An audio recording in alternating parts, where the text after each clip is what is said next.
Clara, você lançou pela editora Iluminuras esse livro que eu tenho aqui, que se chama Os Libertinos de Sade. Eu queria começar te perguntando por que os Libertinos de Sade? Quem são esses libertinos do Marquês de Sade? Então, a ideia, na verdade, é uma continuação da minha pesquisa de doutorado, né, em que eu tentei estudar, pesquisa de mestrado, em que eu tentei estudar um pouco a teoria geral do Sade, né, um pouco de tudo, e que eu vi que estava meio complicada aquela abordagem, e eu percebi que não havia ainda um estudo sobre os personagens em Sade, e que talvez fosse uma outra maneira, uma maneira um pouco melhor de estudar a obra, porque como não se trata de uma obra, de um texto filosófico, né, não dá para a gente tirar a teoria sadiana, o pensamento sadiano, a moral sadiana, a ética sadiana. Então, eu achei que pelos personagens eu teria uma abordagem um pouco menos contraditória, né, do que tentar analisar, colocar dentro de um sistema vários romances diferentes, com personagens diferentes. E daí a ideia no início era estudar os protagonistas de várias obras diferentes, né, como a Filosofia na Alcova, os textos da Justine, também a Juliette. Depois eu vi que era muita coisa e eu resolvi me concentrar na Juliette, que tem já de começo uma grande protagonista, né, e daí nos personagens que estão em torno da Juliette. E, bom, esses libertinos, eles são os grandes malvados, né, eu chamaria talvez dos grandes vilões do século XVIII.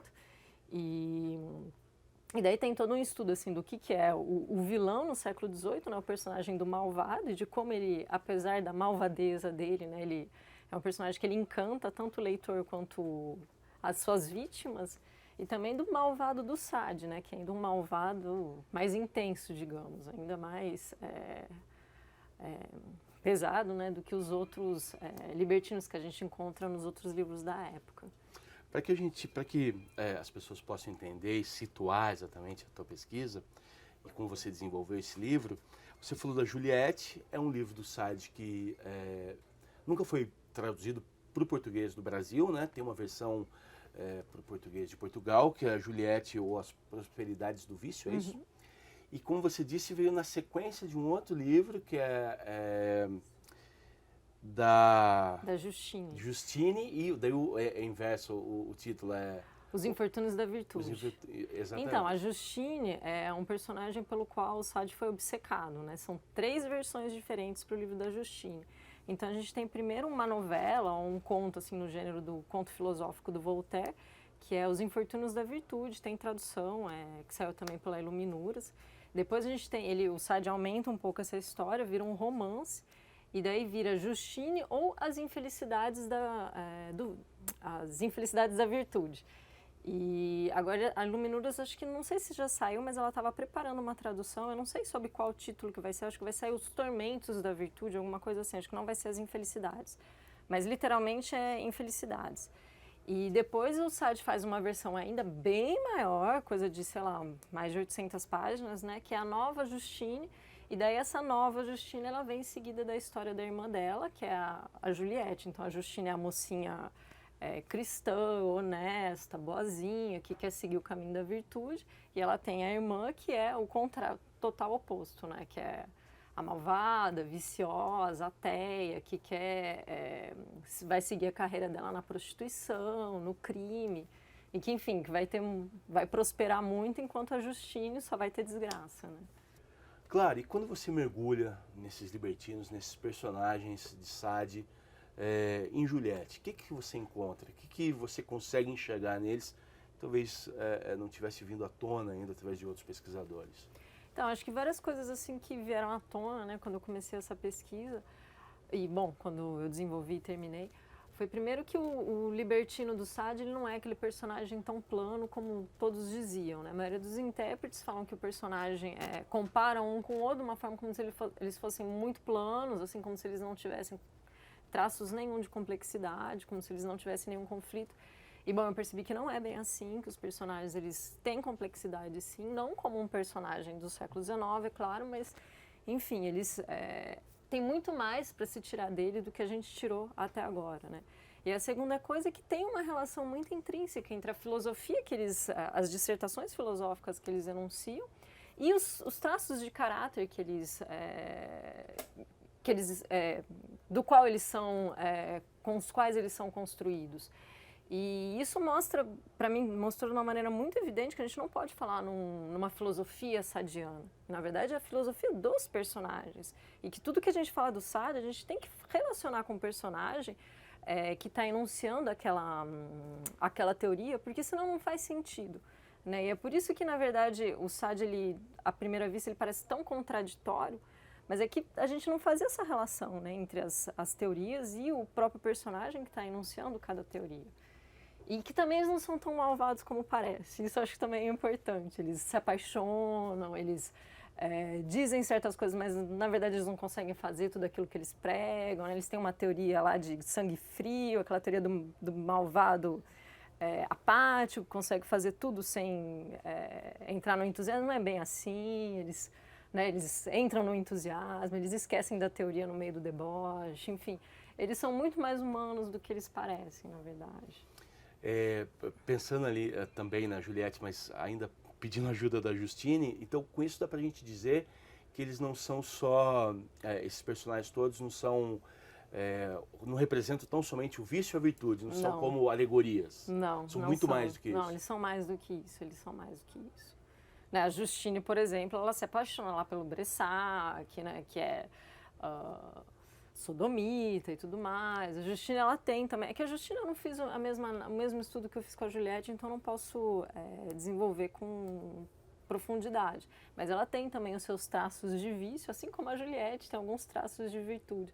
Mas eu acho que a Juliette, o mais importante é que ela tem um traço afetivo muito grande. Assim, ela tem as amantes, não com os libertinos, né, mas as libertinas, ela tem uma relação afetiva muito grande com as personagens libertinas que passam pela vida dela, né? Isso eu acho interessante, porque normalmente a gente vê o libertino como alguém muito frio, né? Alguém que é incapaz de se apaixonar, que disserta contra o amor.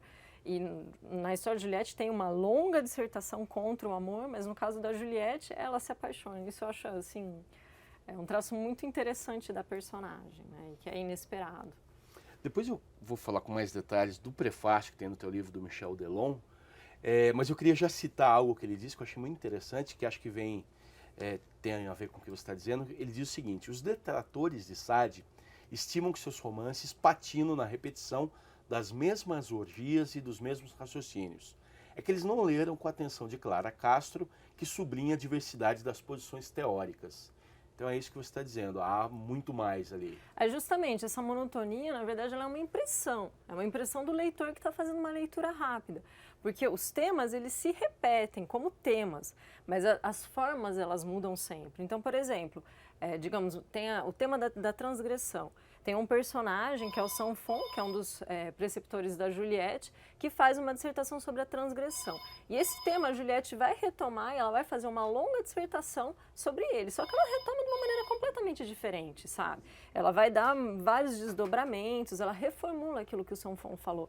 E o livro todo ele vai nessa base, porque tem um princípio que perpassa toda a obra do Sade, que é o princípio da gradação. Que é a ideia de que uma coisa ela começa de uma forma bem tênue, como se ela estivesse no grau zero, e ela vai se desenvolvendo, até chegar no grau máximo. Então, assim, para as coisas começarem no grau zero e ter essa nuance, né, essa diferença em pequenos graus, esses pequenos passos, é preciso que uma ideia apareça primeiro para ela ir se desenvolvendo depois. Então, certas orgias, elas aparecem como ideia e depois elas vão ficando cada vez mais intensas, elas vão se desenvolvendo. Sempre tem elementos adicionais, elementos a mais. E isso que às vezes eu acho uma leitura mais rápida, a pessoa acha que eles estão falando de novo sobre isso, mas não percebe que tem coisas novas lá, que tem uma nova forma, né, de se dizer algo. Clara, você citou um pouquinho antes a questão da filosofia, eu queria te perguntar disso. Uma hora você diz aqui no livro que o texto une filosofia materialista à libertinagem sanguinária. É isso, e o que seria isso exatamente? Então, porque os personagens... Bom, primeiro a questão do gênero, né? Se trata de um romance filosófico, né? Então precisa de ter uma trama ficcional junta com a filosofia, né? Então tem a parte sensível, que é a parte onde os libertinos vai ter o erotismo, e tem a parte teórica, né, a parte filosófica, que é a parte onde eles vão dissertar. E essas coisas andam juntas, né? Um romance filosófico do Sade, ele tem o tempo todo essa intercalação, né, entre filosofia e libertinagem. E daí, no caso da filosofia, os libertinos eles sempre vão dissertar vários pontos de vista do materialismo e no caso do erotismo, ele vai ser, no começo, um erotismo mais sensual, né, por causa dessa questão da gradação. Então, quando a Juliette está lá ainda no convento, com a abadesa Eubene, as orgias, assim, elas não têm sangue, são todas muito sensuais, muito delicadas. E daí é só na última orgia que vai ter mesmo um crime, mas mesmo assim é um pouco mais, dentro do padrão do Sade, né, é bem mais tênue. E daí as coisas vão caminhando até que vira assim, aquelas orgias extremamente violentas, com muito sangue para tudo quanto é lado, né? Então é por isso que o Sade é um autor difícil de estudar, porque ele une essas duas coisas, né? Uma filosofia materialista que vem da antiguidade, né? As bases do Sade, a gente sabe que ele conhece Lucrécio. Então ele é muito erudito, a filosofia materialista dele é um leque assim, de imensas vertentes. E tem essa questão também do erotismo criminoso, né? Que também é difícil para o leitor às vezes. Chega umas horas que a gente fica até... É difícil, né? Num determinado momento aquilo lá acaba angustiando um pouco, né? Então, para quem leu 120 Dias de Sodoma, acho que deve entender bem assim, o que eu tô falando. Agora, Clara, tem em Sade um sistema filosófico organizado? É possível encontrar isso em Juliette? Não, eu sou completamente contra esse tipo de abordagem. Eu acho que mesmo quando eu fiz a minha dissertação de mestrado, cujo título é O Sistema, que foi assim, um título muito mal escolhido, e daí no final eu até coloquei assim, no final não, desculpa, logo no início tem lá uma nota de rodapé explicando que a palavra sistema só ia ser entendida como um conjunto de ideias. Então, assim, eu já acho que foi um erro aquele título, e eu sou completamente contra essa questão do sistema. Eu acho que é impossível um autor que escreve romances ter um sistema filosófico. São personagens que falam aquilo. A gente não pode colocar o que está dito, o que o personagem diz, na boca do autor. Eu acho que isso é um erro de análise literária elementar, assim. A gente não...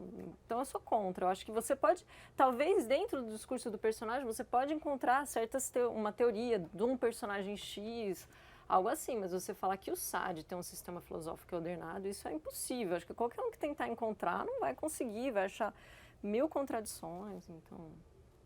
Falando ainda em filosofia e em gênero literário, há uma discussão também sobre questões de inconsistência no Sade.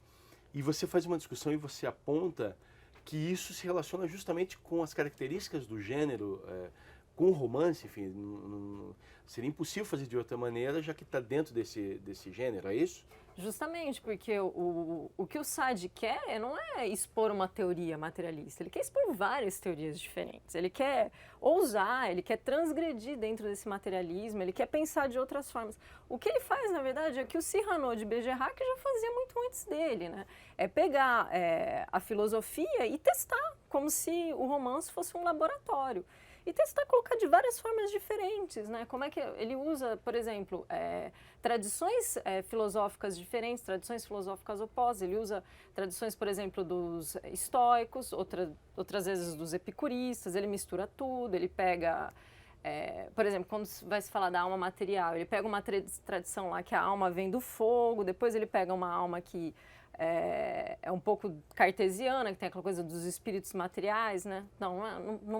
Não no sentido de alma cartesiana, mas no sentido dos espíritos materiais, dos espíritos animais do Descartes.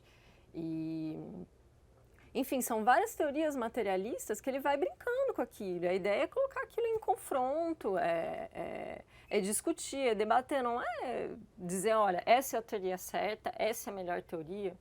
Tanto que não existe uma libertinagem correta, não existe um libertino que é melhor do que o outro. Existem várias formas de ser libertino, várias maneiras de argumentar e justificar essa libertinagem, mas não existe uma mais certa do que a outra. Mas... Agora, essa junção de literatura e filosofia, ou filosofia e literatura, isso é algo que surge com o Sade, é algo que tem a ver com o momento, com o momento que vivia o Sade ou não? Não, essa junção de literatura e filosofia, por exemplo, o gênero do romance filosófico na França, ele vai surgir lá com o Cyrano de Bergerac. Então isso já é um século antes, né? 1600. E ele vai se desenvolver mesmo, o maior modelo assim de romance filosófico vai ser a Nova Heloísa do Rousseau, né? Julie ou a Nova Heloísa, que o Sade vai copiar e que eu acho, inclusive, que a história de Juliette não, digamos, uma paródia, mas, enfim, ele se baseou muito na história da Julie para fazer a Juliette. Acho que a personagem da Juliette é muito baseada na Julie, no Saint-Preux. E, enfim, isso não surge com o Sade, ele é um modelo já bem consolidado quando ele começa a escrever, ele se apropria desse modelo que já existia e que já estava bem desenvolvido na França. Clara, você citou a gradação. O que é exatamente essa gradação e qual a importância disso? Então, a gradação é você colocar uma coisa sempre de forma progressiva. Por exemplo, o erotismo sadiano ele vai acontecer sempre de uma forma progressiva. Ele começa primeiro com o jantar e daí ele vai usar todo aquele sensualismo, né? Vai ter o barulho da fonte, eles estão num bosque, tem o cheiro das flores. Então, começa primeiro com esse erotismo das sensações, assim, mais dos 5 sentidos. E daí a coisa vai se desenvolvendo, né? E tem os licores, tem os vinhos, aí depois começam as primeiras orgias, mas elas são, assim, delicadas. E a coisa vai indo, até que no final você vai ter as torturas e as mortes e o sangue. Então, a gradação é essa progressão, né? Fazer tudo por pequenos passos. E ela tá dentro tanto da orgia em si, quanto da filosofia.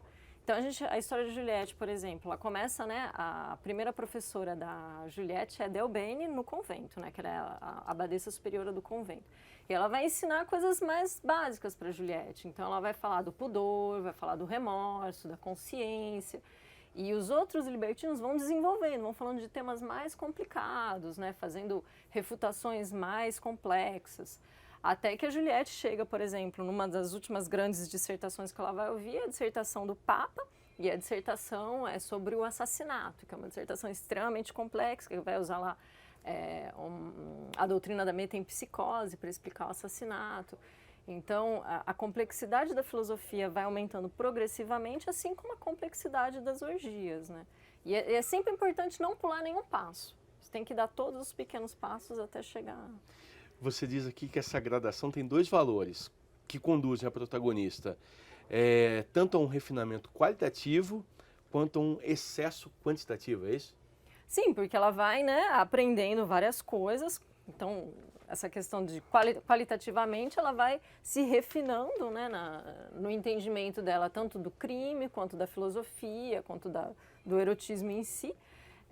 E também ela vai ficando cada vez mais sanguinária, né? Os crimes dela vão ficando cada vez mais excessivos, eles vão ter cada vez um número maior de vítimas, né? E daí é quantitativo mesmo, né? Ela começa, por exemplo, a mexer com veneno, e daí ela coloca veneno nos rios, nos poços artesianos, né? E daí os crimes dela vão realmente... começar a ter uma abrangência muito maior, né, em termos de vítimas e de efeitos mais a longo prazo. Né? Agora, essa gradação pode fazer com que eu pense num romance de aprendizado também? Sim, claro, mas se trata de um romance de aprendizado. Né? Toda a história da Juliette é um romance de aprendizado. Que você faz um debate, de alguma maneira, no livro com Annie Lebrun, é isso? Annie Lebrun. Para quem é narradora, nunca aprende nada. Você disse que não, que ela aprende, é isso? Sim, claro, ela aprende. Justamente, tanto ela aprende que as dissertações que ela faz na Itália, né, para as amantes italianas dela, são baseadas nas dissertações que ela ouviu dos professores. E daí você vê como um leitor que vai dizer que isso é monótono, mas na verdade isso é verossímil. Né? Ela aprendeu aquilo dos professores dela, a gente viu ela aprendendo, e daí ela vai reformular aquilo para as amantes italianas. Né? Então, fica bem claro que ela aprendeu, porque senão ela não poderia estar reformulando aquilo como ela reformulou. Né? E a gente vê claramente os temas, assim, repassando pela fala dela. Depois, por exemplo, depois da dissertação do Papa, ela reformula também aquela dissertação do Papa para numa outra ocasião, e fica bem claro que ela escutou aquilo, ela aprendeu, e ela repassa da maneira dela para outros ouvintes, né? Claro, você falou um pouquinho antes, lá no começo, dos vilões, da identificação com os personagens do Sade. E essa identificação do leitor com o herói, você fala sobre isso no livro. Como o Sade faz isso? Então, isso é um tema polêmico, né? Porque a ideia dessa identificação, na verdade, era com os romances virtuosos, né? Os romances morais, em que você se identificava com um bonzinho, né? Você se identificava com o personagem virtuoso. E, teoricamente, era para você não se identificar de maneira nenhuma com o vilão. Mas no caso do Sade, os vilões, eles acabam sendo tão interessantes, apesar, assim, de todas as crueldades que eles fazem, mas a filosofia que eles enunciam e toda a história é tão interessante que pode acontecer de você se identificar com o vilão, né? Isso é claro que não quer dizer que você vai sair por aí, né? Fazendo a mesma coisa que os libertinos fazem. Mas isso no Sade pode acontecer e eu acho que é isso também que dá o gosto, né, da transgressão, de você poder se colocar nesse mundo fantástico, né, nesse mundo da fantasia, em que você nunca poderia se você não estivesse lendo aquele romance, né? Essa transposição de algo...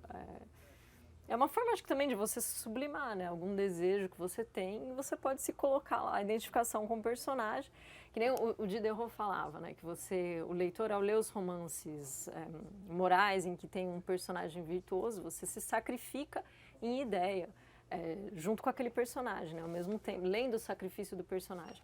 Eu acho que daí no Sade você pode também ter esse gozo em ideia, né? Então é uma maneira assim muito sem consequência nenhuma de você poder gozar e curtir e ter prazer com a literatura. Né?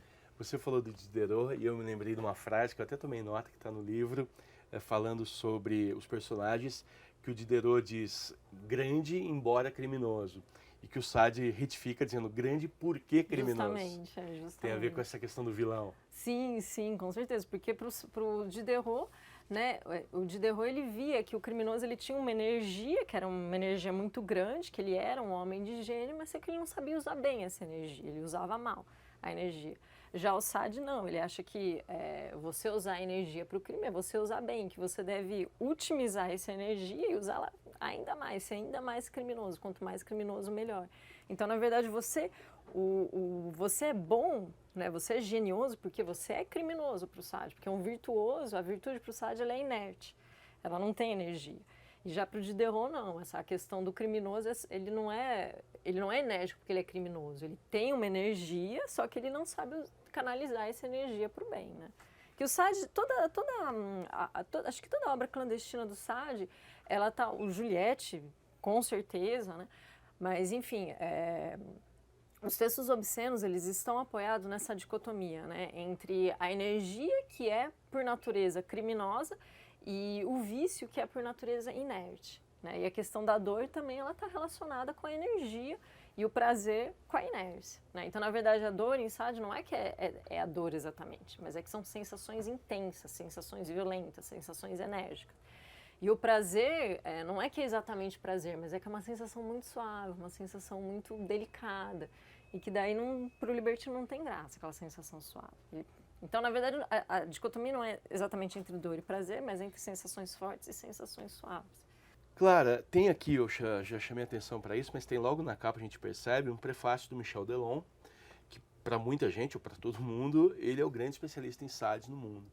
Como foi, e um prefácio muito elogioso, diga-se de passagem, como foi assim, para ele fazer esse prefácio para o teu livro? Você estudou com ele lá na França, foi isso? Então, eu fiz o doutorado de sanduíche com ele, né? Então, eu fiquei um ano com ele lá na França, depois eu voltei para fazer um ano de pós-doutorado com ele, e daí eu perguntei se ele toparia escrever o prefácio e ele aceitou. Foi assim que a coisa funcionou. Mas eu, assim, todo mundo acha que o Michel Delon é uma pessoa, assim, muito pouco acessível, mas ele não é. Ele é super acessível, ele gosta muito de trabalhar com alunos estrangeiros e uma pessoa simpaticíssima. E como eu estava usando a edição da Pleiade, né, que foi ele que editou, aí eu vi todas as notas, porque tem eu não sei se você conhece as edições da Pleiade, mas tem primeiro um prefácio, né, depois tem um pós-fácio e ainda tem assim, muitas notas. Então são edições assim, que para quem está fazendo pesquisa, dá para você fazer quase que a tese, quase com tudo que está dizendo lá, você faz a sua tese, né? Porque tem também bibliografia, então ela te dá muitas ferramentas. E daí eu vi tudo que ele trazia, assim, eu vi como ajudar, e por isso eu entrei em contato com ele, né? Porque eu sabia que ele ia ser a melhor pessoa para me ajudar na pesquisa. E foi assim. Agora, Para você como pesquisadora, o Juliette tem, nessa edição que você usou, tem quantas páginas pra gente? Olha, tem quase 1000 páginas, um pouco mais de 1000 páginas, agora não lembro ao certo, mas é enorme, assim, é muito Enfim, um longo. trabalho exaustivo também, com todas essas referências, ou seja, você precisa mergulhar de cabeça e com uma grande dedicação a um trabalho que é profundo, mas também muito extenso, né? Mas eu acho que é como todo trabalho de tese, né? Uma coisa você fica lá 3, 4 anos focado naquilo, né? E não sai muito daquilo, aí chega o último ano, você só pensa naquilo e briga com todo mundo, porque você não sai mais, não tem mais vida social. Mas acho que o trabalho de tese é assim, né? Então, tanto que o livro eu tentei, né, deixar ele mais com cara de livro, mas ele guardou essa cara de tese, eu acho. Clara, obrigado pela entrevista. Eu que agradeço.